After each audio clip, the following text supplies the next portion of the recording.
مبارک کے 5ویں دن کی دعا۔ بسم اللہ الرحمن الرحیم۔ اللہم اجعلنی فیہ من المستغفرین واجعلنی فیہ من عبادک الصالحین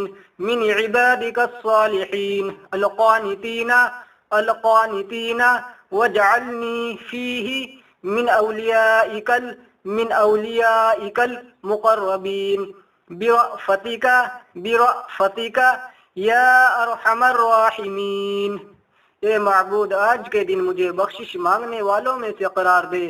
آج کے دن مجھے اپنے نیک وکار عبادت گزار بندوں میں سے قرار دے، اور آج کے دن مجھے اپنے نزدیکی دوستوں میں سے قرار دے۔